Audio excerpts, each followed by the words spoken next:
안녕하세요, 여러분. 조금은 밝게 인사를 해보려고 노력하는 화려하게 싱글로 돌아온 40대 초반의 여성입니다. 몇 년간의 이야기를 어떻게 풀어볼까 하고 조금 소가리를 하다가 일단 글을 써야 이야기도 술술 나오겠다 싶어서 타자를 열심히 두들기고 있습니다. 제가 겪은 이야기는 정말 상상을 초월하는 이야기라서 감히 자신 있게 이야기를 해볼 수 있을 것 같습니다. 세상에 이런 일이 저에게 일어나게 될 줄은 몰랐지만 그 덕분에 이곳을 찾아와서 여러분들과 이야기를 나눌 수 있게 되었으니 긍정적으로 생각을 해보려고 합니다. 거두절미하고 지금부터 제가 겪었던 꼭 드라마나 영화에나 나올 법한 그 이야기를 시작해보도록 하겠습니다. 정말 세상에 이렇게 염치가 없어도 없을 수 있나 싶은 사람들을 만나보신 적이 있으실까요? 저는 세상에 이런 사람들이 다 있구나 하는 경험을 했습니다. 저희 아버지는 은행에서 정년을 보내신 분이시고 항상 청렴결백한 마음으로 일생을 보내셨던 분이셨습니다. 지점장까지 일을 하셨고 같이 일하는 직원분들에게 항상 윗물이 맑아야 아랫물이 맑다고 하시면서 누구보다 정의롭고 아랫사람들을 위해서 일을 하셨던 분이셨습니다.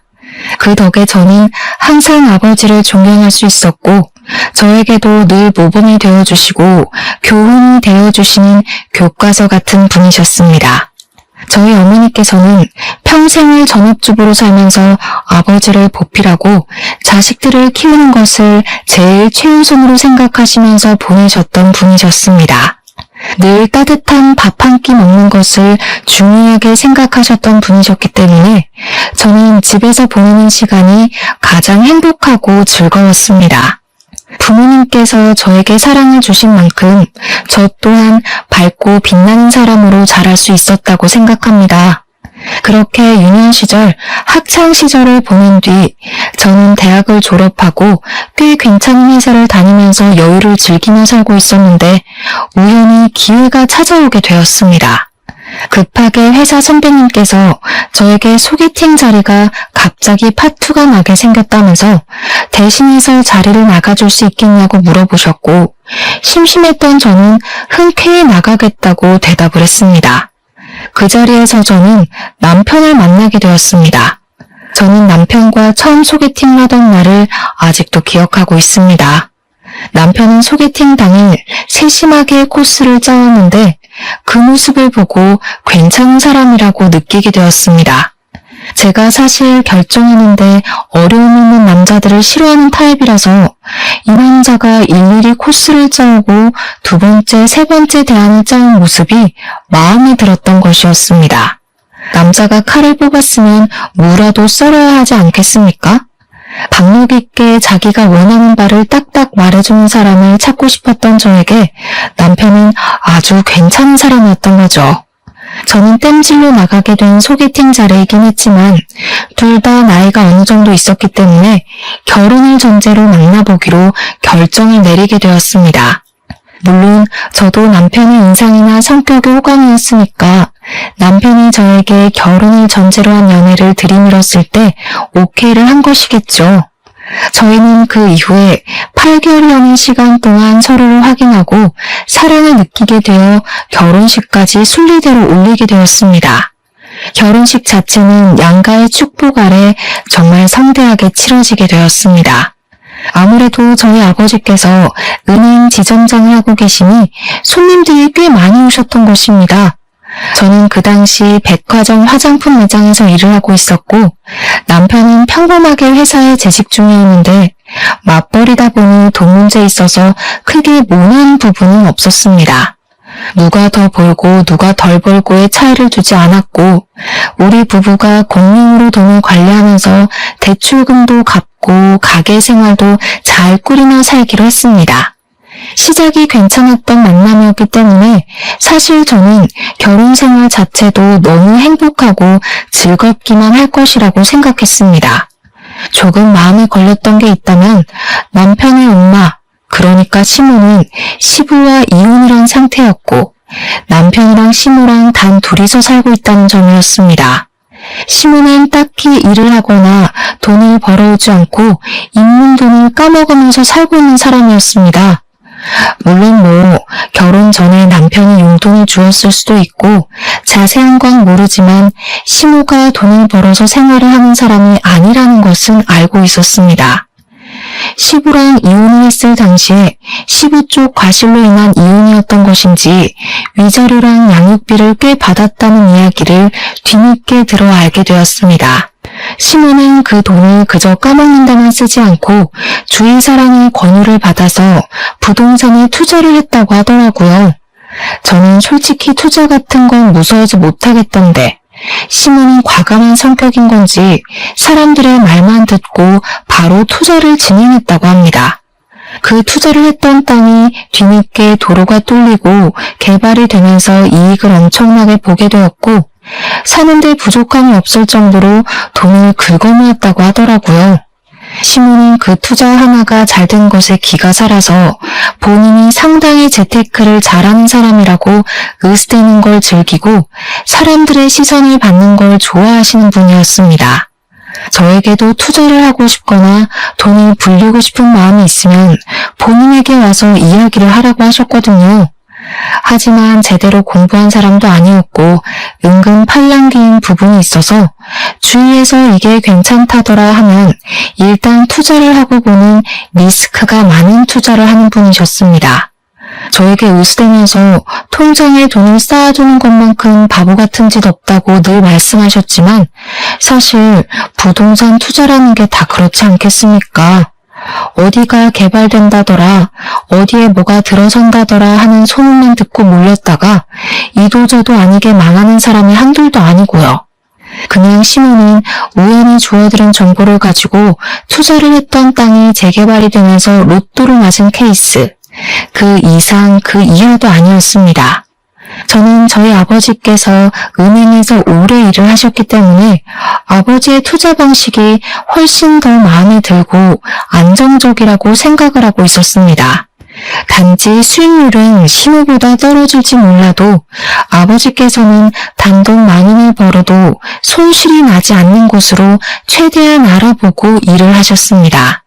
시모는 그런 단순한 노력도 없으면서 자기가 벌었던 돈에 대한 뽕으로 취해 사시는 분이었고요. 아무튼 집은 반반 대출로 얻게 되었는데 아버지가 일하시는 은행을 통해서 조금은 손쉽게 대출을 받아 얻을 수가 있었습니다. 사실 저희 부모님께서는 돈 싸들고 있어봐야 뭐하냐, 죽어서 들고 갈 것 아니라며 조금 도와주시겠다고 하셨지만 그 부분은 제가 딱 잘라 거절을 했습니다. 왜냐하면 돈이 있다고 투자를 외치시던 시모가 집을 구할 때가 되자 저희에게 단 한 푼도 도와줄 수 없다고 선언을 하시고는 바라지도 말라고 하셨거든요. 세상에 아파트를 매매하는 것만큼 실패한 투자가 없다면서 집값은 어떻게 될지 모르는 거라고 손해보기 싫다고 하셨습니다. 시모의 마음도 이해가 가지 않는 것은 아니었지만 아들이 결혼하는데 너무 매정한 것 같아서 서운함이 느껴지기도 했었습니다. 시모가 도와주지 않겠다고 선언을 한 상태에서 저희 부모님께서 도와주시겠다고 하셨고 저도 억울한 마음이 드는 것이 싫어서 거절을 했던 것이었습니다. 남편에게도 서로 양가해서 돕지 않겠다고 했으니 정확하게 반반 결혼을 하자고 했고 허례허식은 피하기로 결정을 내렸습니다. 하지만 인생사라는 게 저희 두 사람의 생각과 계획대로만 착착 진행이 될 리가 없지 않겠습니까? 언제는 저희에게 한 푼도 도와줄 수 없다고 딱 잘라 거절을 했던 시모가 어떻게 결혼을 하면서 시댁에 아무것도 안 할 수가 있냐고 하시더라고요. 한마디로 본인이 돈 쓰는 건 죽어도 싫지만 받을 수 있는 건 다 받아야겠다고 외치는 놀부심보를 가진 사람이었던 것입니다. 저는 시모가 도와주지 않겠다고 먼저 이야기를 했었기 때문에 사실 받아칠 수 있는 말은 넘치고 넘쳤습니다. 하지만 더 골머리를 썩는 일이 생기게 되었는데 남편의 친부에게서 저에게 바로 연락이 온 것입니다. 누군지도 모르는 번호로 전화가 와서 조심스럽게 받았더니 다짜고짜 저에게 큰 소리로 화를 내시더라고요.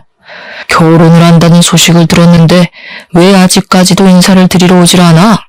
지금 나를 무시하는 거 뭐야? 며느리가 되어서 시합이 될 사람한테 제깍제깍 와야지. 저는 당연히 그 전화를 받고 너무나도 어이가 없었습니다.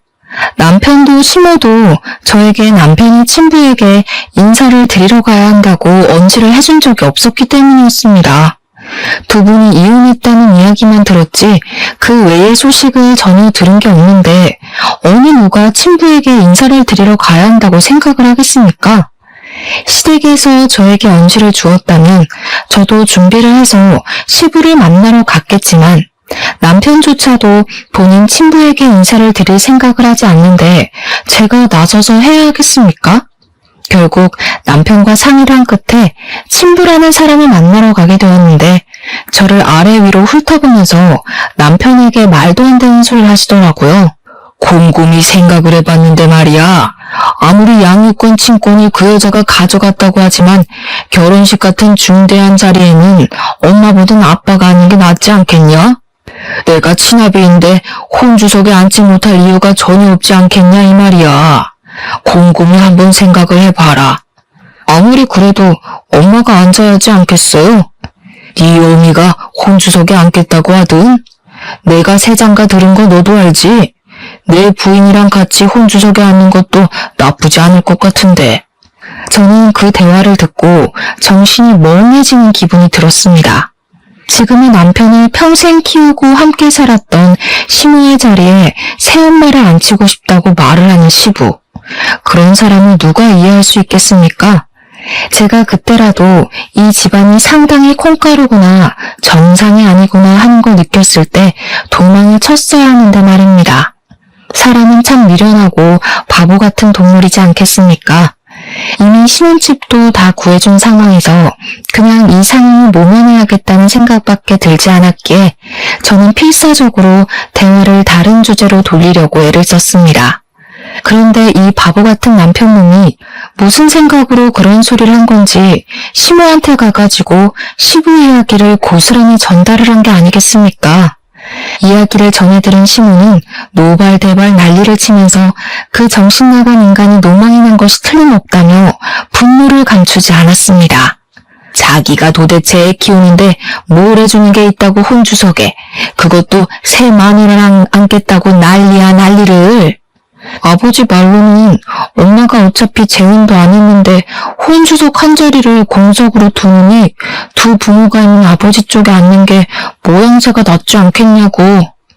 그 쳐 죽여도 시원치 않을 인간 노망이 났네. 노망이 났어. 얘 며느리야, 너도 그렇게 생각하니? 대답 생각하고 잘해봐봐. 저는 정말 머리가 부서지는 줄 알았습니다. 제가 거기서 무슨 의견을 어떻게 더 내겠나요?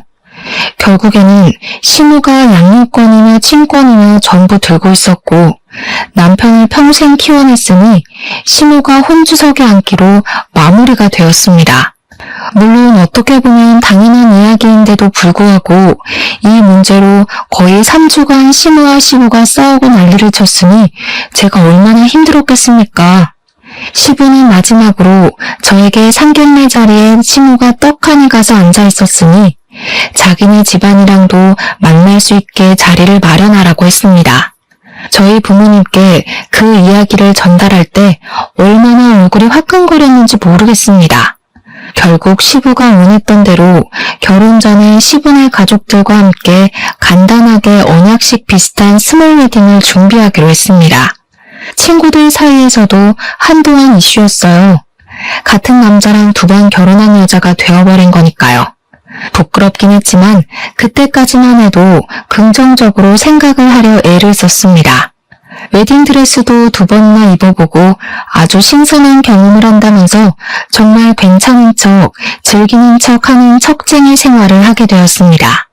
저희 부모님께서 걱정하시는 만큼 제가 더 괜찮다는 모습을 보여드려야 할 것 같아서 말입니다.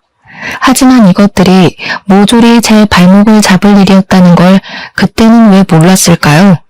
다시 생각해도 조상님이 몇 번이나 이 결혼을 말렸었던 게 틀림없습니다.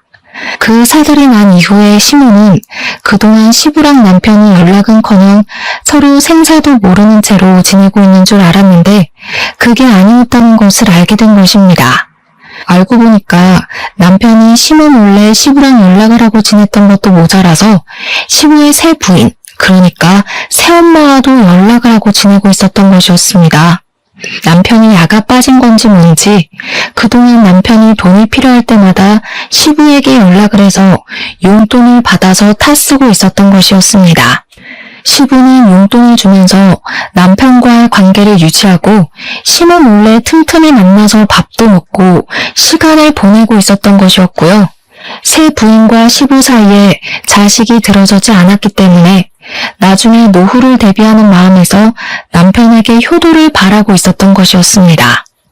본인들이 나중에 늙고 지쳐서 아무런 힘도 없고 할 수 있는 일이 사라질 때 본인들 수발을 들어주라면서 남편에게 돈을 주고 있었던 거죠. 참 그 부분도 어이가 없는 게 뭐냐면요. 용돈도 푼돈으로 주고 결혼할 때 한 푼 도움도 주지 않은 사람들이 그런 생각을 하고 있었다는 겁니다. 돈이라도 막 몇 억을 주었다면 당연히 효도를 해야 하는 건 맞지만 뭐 끽해봐야 가끔 밥이나 사 먹으라고 용돈을 주는 정도였던 걸로 알고 있습니다. 저한테는 시부의 행동이나 시모의 행동이 전부 염치가 없이 구는 것처럼 느껴졌다 이 말인 거죠. 게다가 저에게 용돈을 줬던 것도 아닌데 왜 우리 부부가 효도를 하길 바라는 건지 이해를 할 수 없었습니다. 나중에 이 사정에 대해 저희 집에서 전부 다 알게 되었고 정신 나간 거 아니냐는 부모님의 격한 반응이 나오기도 했었습니다. 제가 걱정을 하고 고민을 할 때마다 남편은 저를 안심시키면서 걱정하지 말라고 본인이 알아서 다 해줄 테니까 안심하라고 했었습니다. 하지만 여러분, 그 말이 그대로 잘 지켜졌다면 제가 왜 굳이 이 공간을 찾아와 이렇게 사연을 적어가고 있겠습니까? 시모고 새 부인이고 할 거 없이 저에게 연락이 와서는 주말에 뭐 할 예정이냐? 결혼도 했으니 둘이서만 놀지 말고 가족들끼리 같이 밥을 먹자고 권유를 하셨습니다. 시부의 새 부인이 저에게까지 연락을 뻗친다는 걸 알게 된 시모는 제가 그 가족들을 만나는 것은 자기를 무시하는 처사라고 절대 가지 말라고 반대를 하셨습니다. 사실 반대를 안 하셨어도 안 갔을 자리이긴 하지만 그 핑계를 대면서 시모는 주말에 저희 집에서 늘어붙기 시작하셨습니다. 아침에 찾아와서 오늘 어디 나갈 예정이냐 아니면 집에 있자 하시고는 제가 누구랑 연락을 하는지 꼼꼼하게 살펴보셨습니다.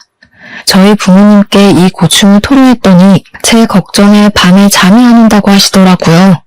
참 제가 못난 딸이죠. 신혼생활을 시작한 이후에 주말에 시모가 저희 집에 찾아오지 않는 날이 없을 정도로 매번 저희 신혼집을 방문하셨습니다.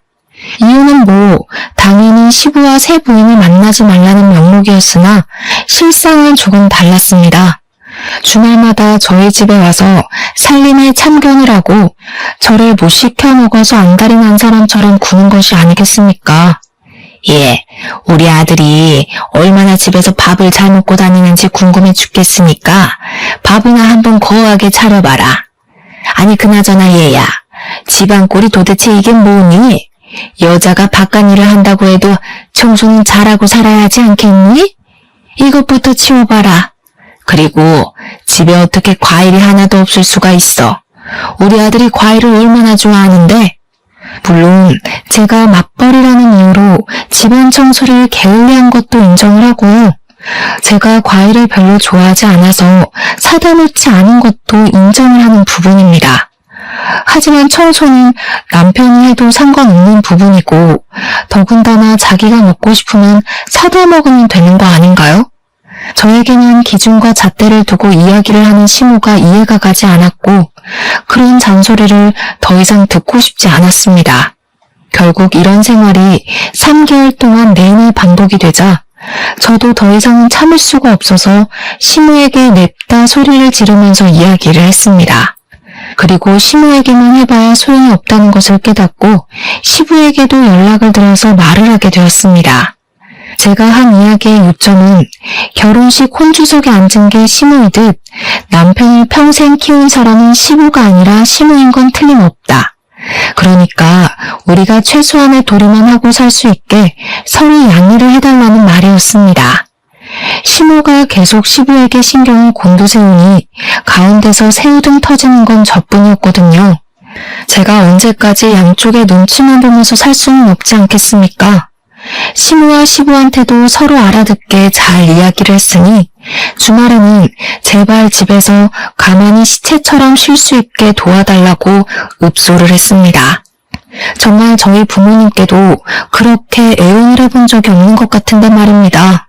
제 말은 서로 제발 신경을 곤두세워서 누구한테 더 잘하는 만에 이런 소리 하지 마시라는 거예요. 저희도 이제 부부간의 생활을 시작하게 되었으니 존중해 주셨으면 좋겠습니다. 저희 부부 맞벌이로 일을 하고 있는데 저도 쉴 시간이 필요하다고요. 제가 백화점 화장품 브랜드 매장에서 일을 하고 있었기 때문에 사실은 평일보다 주말이 더 바쁜 직종이긴 했습니다. 그런데 제가 연차가 많이 쌓여 있어서 휴무일 조정이 쉽고 신혼부부라서 주말에 쉴 수 있게 배려도 받았단 말입니다. 하지만 시모가 매번 그렇게 찾아와서 저를 감시하고 있는데 어떻게 쉬겠습니까? 차라리 출근을 해야겠다는 생각이 들 정도였습니다. 백화점이라는 게 1년 365일 쉬지 않고 돌아가는데 오죽하면 출근을 해서 일을 하는 게 낫겠다고 생각을 하겠냔 말입니다. 제가 전화로 난리를 치우자 결국 시모도 시부도 저한테 불만이 쌓인 채로 휴전 아닌 휴전을 하게 되었습니다. 그 난리 이후에 저는 다시 평화를 찾게 되었고 참는 게 정답이 아니라는 걸 알게 되어서 불만이 있으면 바로바로 말을 하는 사람으로 변하게 되었습니다. 시모가 그 이후에도 가끔은 저희 집에 찾아와서 트집을 잡곤 했는데 그러면 저도 바로 시댁으로 달려가서 시모의 집에 트집을 잡았습니다.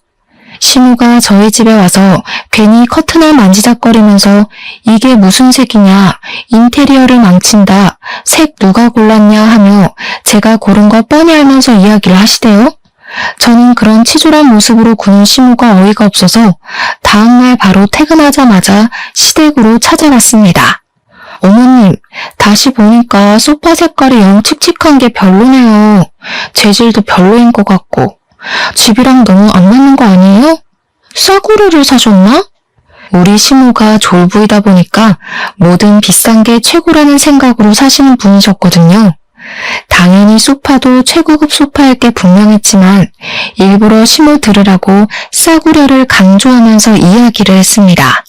시모가 가전으로 트집을 잡으면 저도 가서 일부러 독일제 주방기구를 보고 이거 중소기업 거냐고 깎아내리기도 했고요. 저희 시모가 몸집이 조금 뚱뚱하게 있는 편인데 저는 사실 시모보다 키도 10cm나 크고 몸도 호리호리하게 마른 편이거든요. 시모는 그게 또 은근히 비교가 되고 불만이 오는지 자꾸 본인이 안 입는 옷을 저에게 막 주는 겁니다. 저랑 허리 사이즈부터가 다른데 일부러 자기한테는 커서 못 입는 옷이라고 하면서 저에게 사이즈 딱인 것 같다고 가서 입으라고 쥐어주셨습니다. 하도 제 몸을 가지고 후려치시길래 처음에는 그냥 웃기고 말았는데 계속 저러니까 저도 슬슬 짜증이 나더라고요. 어머님, 이거 딱 보기에도 사이즈가 안 맞아 보이지 않으세요? 어머님 보는 눈이 진짜 없으시다. 저 허리 27 사이즈 입어요. 어머님은 넉넉한 거 찾으셔서 고무줄 바지만 입으시잖아요. 저 이거 안 맞아요. 혹시 이거 한번 입어보신 거 아니에요? 허리가 늘어난 것 같아서요. 은근히 야들야들하게 굴면서 시모를 깎아내리니까 처음에는 시모도 발끈하면서 저한테 난리를 치더니 나중에 가서는 제가 별로다 하니 권하지 않으시더라고요. 저한테 타격을 주는 것보단 본인이 타격을 입는 게 더 많다고 생각이 들었는지 옷을 권하지 않으시는데 참 무슨 심보인지 이해가 가질 않았습니다. 그렇게 결혼 생활에 날을 세운 지도 2년이라는 시간이 지나가고 어느 날 친정아버지께서 정년퇴직을 하시게 되었습니다. 정년퇴직을 한 이후에는 퇴직금을 넉넉하게 받았기 때문에 그 돈을 어떻게 굴릴까 고민을 하시다가 친구분과 사업을 시작하셨습니다. 마스크 사업을 시작하시게 되었는데 그 이후에 전염병이 크게 돌면서 마스크 대란이 일어나게 되었던 것입니다. 아버지의 사업은 갑자기 급성장을 하게 되고 공장을 24시간 돌리면서 뽑아낸 마스크들은 불티나게 팔리기 시작했습니다. 오죽하면 24시간을 돌려도 수량을 맞추지 못할 만큼 바빠졌습니다. 아버지의 마스크는 퀄리티가 좋아서 단가가 조금 있었음에도 불구하고 없어서 못 파는 수준이 되었습니다. 친정은 순식간에 떼부자가 되었고 아버지는 이 대란이 얼마나 가게 될지 모른다며 투자를 하기 시작하셨습니다. 이리저리 발로 뛰어 알아보신 결과 마스크 사업으로는 부족할 수 있다면서 원단 사업까지 손을 대셨습니다. 마스크에 들어가는 필터와 직결된 의료 원단 같은 사업이었는데 신소재 사업이었기 때문에 아버지가 보시기에는 미래가 밝다고 생각을 하신 것입니다. 나쁘지 않은 투자임이 틀림없다고 확신을 가지고 투자를 진행하시니까 저는 아버지 걱정을 전혀 하지 않았습니다. 문제가 살짝 있었다면 아버지의 사업이 잘 된 이후에 남편이 갑자기 생전하지 않던 사업 타령을 하기 시작했던 것이었습니다. 자기도 사업을 하고 싶다면서 저에게 좋은 아이템이 없냐고 매일같이 물어보는 게 아니겠습니까? 저는 솔직히 당황스러웠습니다. 자기 사업 아이템의 구성조차 못하는 사람이 갑자기 무슨 사업을 하겠다고 타령을 하는지 말입니다. 제가 남편에게 사업이라는 것이 그렇게 쉬운 일이 아니다, 잘 되기도 어렵다 하면서 생각을 접고 회사나 잘 다니라고 충고를 했습니다. 아버지의 마스크 공장은 쉴 틈 없이 잘 돌아갔고 수입해온 의료 원단들도 각종 회사에 팔려나가기 시작했습니다. 마스크뿐만 아니라 아이들 의복에도 들어가기 시작했고 아버지는 점점 은행에 다니던 시절보다 더 바쁘게 움직이셔야만 했습니다. 아버지의 사업이 잘 되면 잘 될수록 남편은 자기도 잘할 수 있을 것 같다며 이유도 모를 자신감에 휩싸이기 시작했습니다. 그러더니 우리 아버지를 찾아가서는 부자재 사업이 하고 싶다는 식으로 말을 했다고 하더라고요.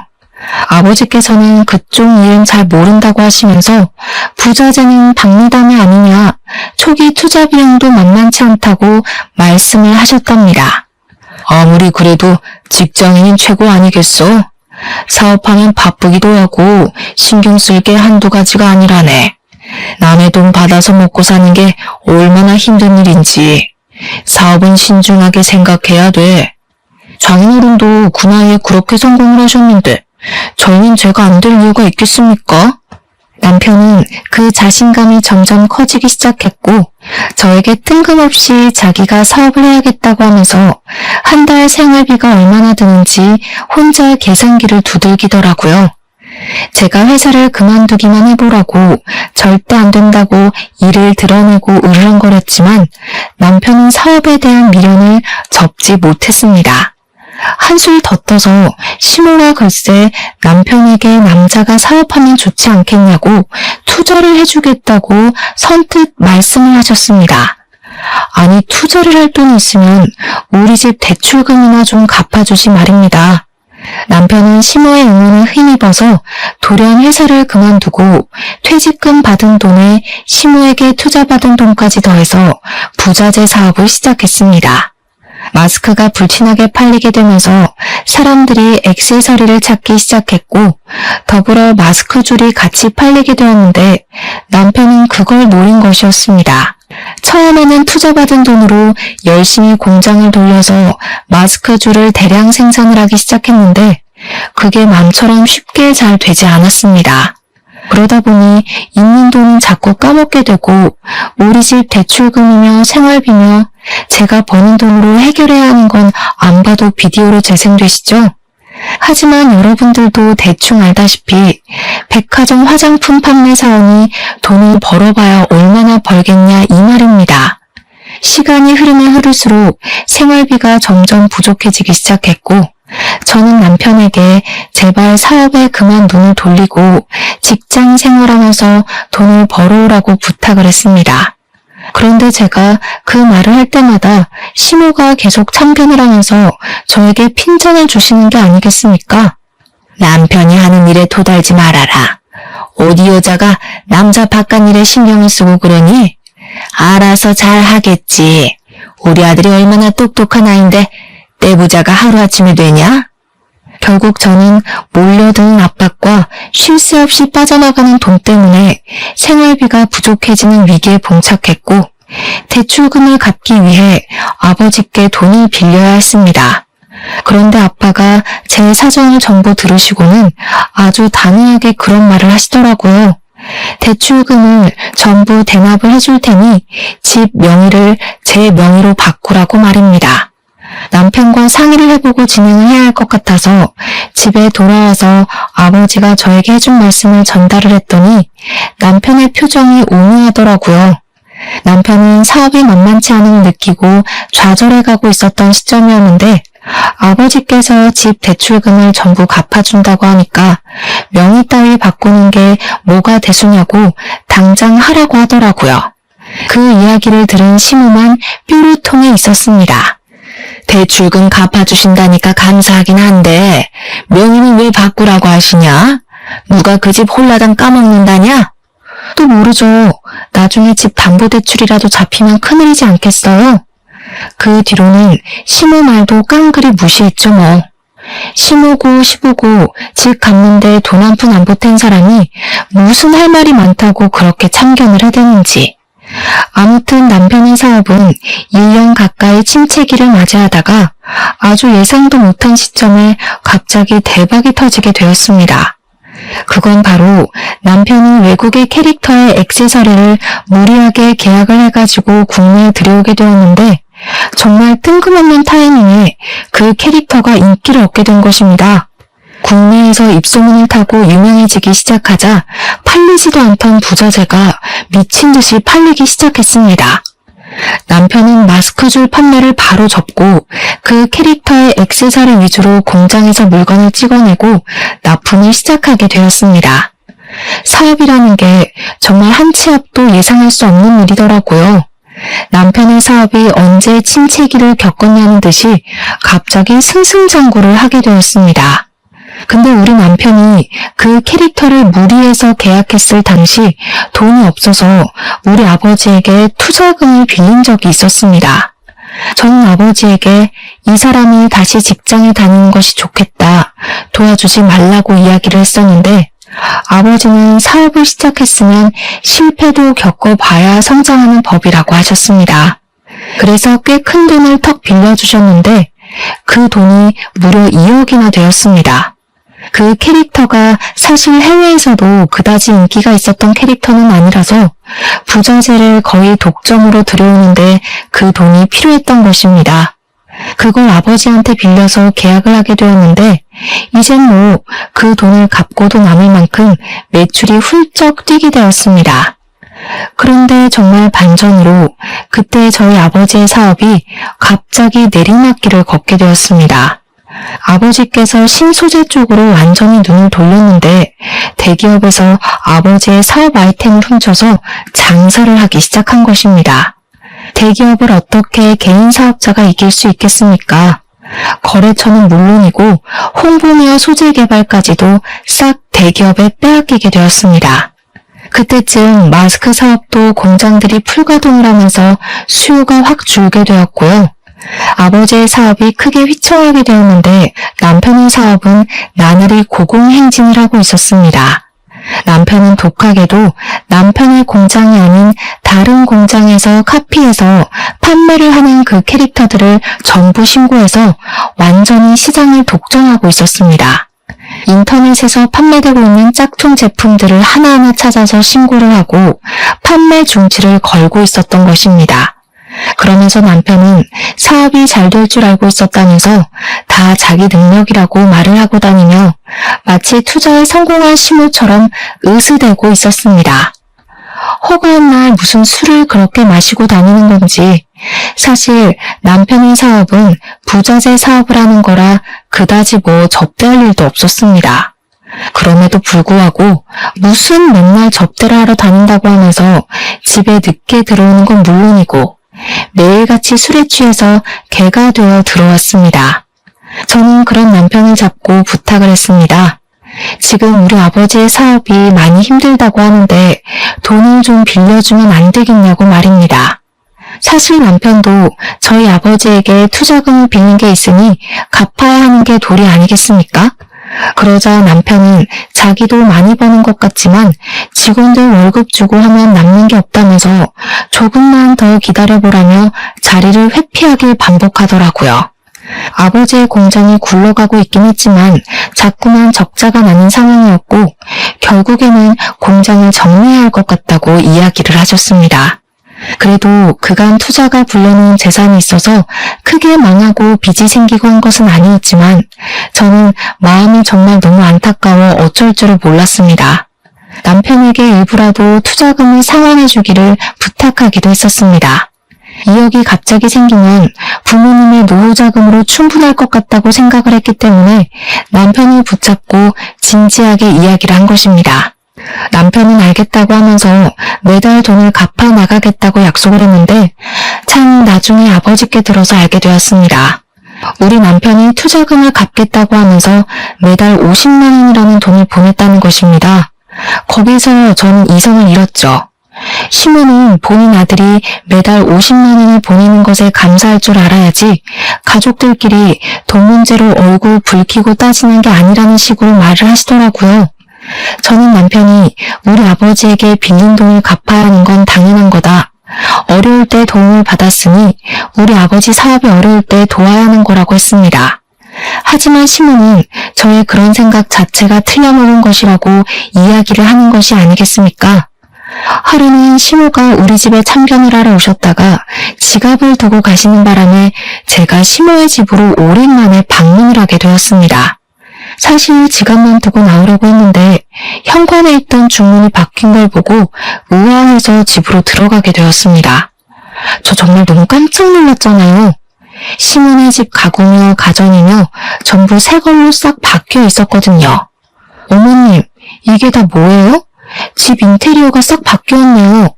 그러니까 시모가 갑자기 동공이 막 흔들리면서 너무나도 당황을 하시는 게 아니겠습니까? 그냥 바꿨으면 바꿨다고 하면 되는데 말입니다. 그 순간 저에게 촉이라는 게 싹 꽂혀 들어왔는데 냉장고, TV, 공기청정기, 세탁기, 건조기, 청소기 전부 새 것으로 바뀐 게 시모가 무슨 돈이 있어서 이걸 다 샀나 싶더라고요. 물론 시모도 바꾸려면 한 번에 바꿀 재력이 없는 건 아니지만 평소에 가전 바꾸는 것에 그다지 신경을 쓰지 않던 분이셨거든요. 이거 혹시 전부 남편이 바꿔준 거예요? 아니, 우리 아들이 혼자 사는 내가 적적해 보인다고 사줬다 왜? 너무 당당하게 이야기를 하시는데 우리 아버지한테는 돈 없다고 한 달에 고작 50만 원 보내는 주제에 몇백, 아니 몇천만 원을 줘가면서 시댁 가구를 바꿔준 게 말이 됩니까? 그것도 멀쩡하게 잘 쓸 수 있는 상품들을. 죄다 새 걸로 교체를 했다는 게 사치의 그 이상도 이하도 아니게 느껴졌습니다. 저는 그때 남편에게 정말 조금 남아있던 정까지 모두 다 털려버렸습니다. 저는 바로 친정으로 찾아가 이 모든 사실을 이야기를 했습니다. 아버지, 나 이혼하고 싶은데 지금 살고 있는 집 명의가 제 명의지 않겠어요? 그러니 이혼하고 이 집 팔아서 아버지 사업 급한 불을 끄면 어때요? 아버지께서는 제가 이혼하고 싶어하는 이유에 대해 쭉 들어보시더니 곰곰이 생각을 하기 시작하셨습니다. 한참 뒤에 벌떡 일어나셔서 저에게 무슨 종이를 하나 내밀면서 도저히 괘씸해서 안 되겠다고 이대로 이혼만 하면 억울하지 않겠냐고 하시더라고요.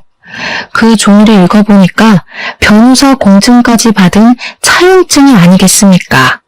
자세한 내용에는 남편에게 빌려주었던 돈에 대한 차용증과 그 투자금을 갚지 못할 경우 남편의 회사에 지분을 행사할 수 있다는 공증이 적혀 있었습니다. 애초에 사업을 허투루 하지 않으시는 아버지의 성격이 고스란히 묻어나는 대목이기도 했습니다. 어떤 경우가 올지 몰라서 미리 그 지분에 대한 영향력을 행사하겠다고 변호사 공증을 받아놓으셨고, 사업을 처음 시작한 남편은 뭣도 모르고 도장을 찍은 겁니다. 아버지께서는 그동안 딸의 집안 살림살이에 보탬이 되길 바래서 그동안 권리 행사를 할 생각을 하지 않았던 것이라고 하셨습니다. 하지만 이혼을 이야기한 마당에 이런 것이 다 무슨 소용이냐고 지켜만 보고 있을 순 없다고 하셨습니다. 그러더니 남편에게 친정으로 오라고 부르셨고, 이 모질이 같은 남편은 상황 파악도 전혀 하지 못하고 친정에 와서 떵떵거리더라고요. 제가 왜 50만 원 드리는 걸로 부족해요? 사업 실패할 걸 생각하시고 움직이셨어야죠. 어떻게 마냥 사업이 잘 되기만 하겠어요? 미리미리 대비를 하셨어야지. 제가 그 말에 너무 화가 나서 부들부들 떨고 있는데 저희 아버지께서는 태연자약하게 이야기를 하시더라고요. 우리 딸이 자네랑 이혼을 하겠다고 하는데 내가 자네의 만행을 언제까지 지켜봐 줄 수 없지 않겠나? 이거 기억나지? 그러면서 미리 준비해 두셨던 차용증 서류를 꺼내서 남편의 얼굴 앞에 떡하니 들이미셨습니다.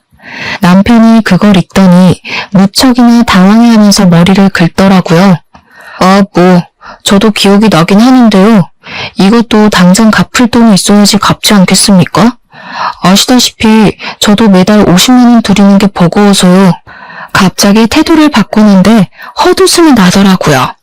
이렇게 염치도 없고 눈치도 없는 새끼랑 그 시간을 어떻게 버티며 보낸 건지 참으로 제가 미련스럽고 바보같이 느껴졌습니다. 아버지께서는 오히려 여유롭게 남편에게 이야기를 하셨습니다. 그럼 내가 사업에 대한 권리를 찾아오는 수밖에 없겠구먼. 투자금 2억에 대한 기본 35%만큼의 권리를 행사하도록 하겠네. 수익도 당연히 그만큼 나에게 나눠야 할 것이고, 자네가 하고 있는 캐릭터 사업에 대한 저작권 또한 나눠 가지는 게 좋겠군. 아니, 35%나 행사를 하시겠다고요? 자네 처음 사업할 때 얼마 들고 했나? 내가 투자해준 2억이 거의 반 이상이라고 알고 있는데 말이야. 내가 35%로 정한 것도 우리 딸을 위해서 했던 거지. 말 맞다나 내가 그 회사의 반 이상의 지분을 가져도 자넨 할 말 없어. 남편은 아버지께 시간을 조금 더 달라고 이야기를 한 뒤 저를 보면서 집에 가자고 일어나라고 하더라고요. 이 눈치 없는 새끼는 귓구멍이 막힌 건지 불과 몇 분 전에 제가 이혼하겠다고 말을 했던 건 듣지도 않았나 봅니다. 내가 당신을 왜 따라가? 나 이혼할 거라니까. 그리고 그 집도 내 집인 거 알지? 가도 당신 시댁으로 가. 내 집에 발 디딜 생각하지 말고. 남편이 씩씩거리면서 친정을 나섰고 그 이후에 며칠 동안 변호사를 만나서 아버지께 돈을 주지 않을 방법을 찾으러 다니는 것 같았습니다. 그런데 남편이 이미 인감도장까지 꽝꽝 찍은 마당에 무슨 별다른 방법이 존재할 리 없지 않겠습니까? 아버지께서는 더 기다려주지 않고 바로 추심에 들어가기 시작했고 법적 공방이 지지부진하게 이루어지다가 결국에는 남편이 아버지께로 돈을 배분하라는 판결이 나왔습니다. 한번 그런 판결이 나오니 저작권에 대한 권리까지 아버지께 일부 양도가 되었습니다. 그 사이에 저는 남편이 그냥 두고 보지 않고 바로 이혼 소송에 돌입을 했고요. 그 소식을 전부 전해들은 시모는 저를 찾아와 제 멱살을 잡아 올렸습니다. 배은망덕하게 여태 같이 살아준 남편을 배신하고 돈독이 올라서는. 그 말에 너무 열이 받은 저는 시모의 멱살을 같이 잡아 올렸습니다. 제가 그렇게 힘이 셀 거라고 예상을 못한 건지 시모는 놀라서 어쩔 줄 몰라 하더라고요. 지금 누가 누구 보고 배은망덕을 입에 올리는 겁니까? 투자금 받을 때는 세상 효자인 척하면서 평생 효도하겠다고 하더니 월에 50만 원을 줘요? 꼴랑! 시몬의 집에 있는 가정가구들은 몇 천만 원 주고 싹 바꿔주면서 돈 없다고 난리를 피우는 게 효도입니까? 그러면서 멱살을 잡고 흔드는데 제가 시모보다 좋기 10cm는 더 크니 시모가 바람에 부는 갈대처럼 흔들리더라고요. 결국 그날 시모는 본전도 못 찾고 돌아가고 남편은 저희 아버지께 수익 배분을 시작했으며 아버지는 그 캐릭터에 대한 사용권을 인정받았습니다. 남편 보란 듯이 마스크며 뭐며 그 캐릭터들을 죄다 찍어내기 시작했습니다. 거기다가 일부러 다른 업체들이 사용할 수 있도록 저작권의 다중계약을 찍어내기 시작했습니다. 당연히 아버지께서도 지분을 인정받았기에 법적으로 아무런 문제가 되지 않더라고요. 당연히 이쪽 저쪽 업체마다 아버지께 연락이 와서 캐릭터의 사용권에 대한 계약을 하기 시작했고 시장에 별로 풀리지 않았던 상품들이 마구잡이로 쏟아지기 시작했습니다. 공급되는 양이 늘어나니까 당연히 남편의 사업권 또한 똥값이 되었습니다. 아버지께서는 그 틈에 사업을 전부 정리하셨고 저 또한 값이 오른 신혼집을 팔아서 정리하고 친정으로 들어왔습니다. 전부 다 정리를 마치고 나니까 직원들 퇴직금을 전부 정산해주고도 넉넉하게 먹고 살 만큼의 돈이 남더라고요. 남편은 그 이후에 점점 입지가 좁아지기 시작했고 캐릭터 사업으로 인해 갑질을 했던 부분으로 인해 사업에 차질이 생겼습니다. 남편의 사업이 빚더미에 앉자 시모가 땅 투기를 해서 벌어두었던 돈까지 모두 날렸다고 하더라고요. 시부는 당연히 손댔고요. 사람의 은혜를 받았으면 당연히 베풀 줄도 알아야 하는 것 아니겠습니까? 염치도 없는 인간들이 제대로 벌받은 거죠. 개구리 올챙이적 시절 기억 못한다고 남편과 시모가 결국 이사달이 나서 쫄딱 망할 줄 알았습니다. 제 속이 시원해지고 나니까 이렇게 속풀이 사연도 올려볼 수 있게 되었네요. 모쪼록 평안한 하루 보내시고 받은 게 있으면 그만큼 베풀 줄도 아는 여러분이 되길 바라면서 이만 글을 줄이겠습니다.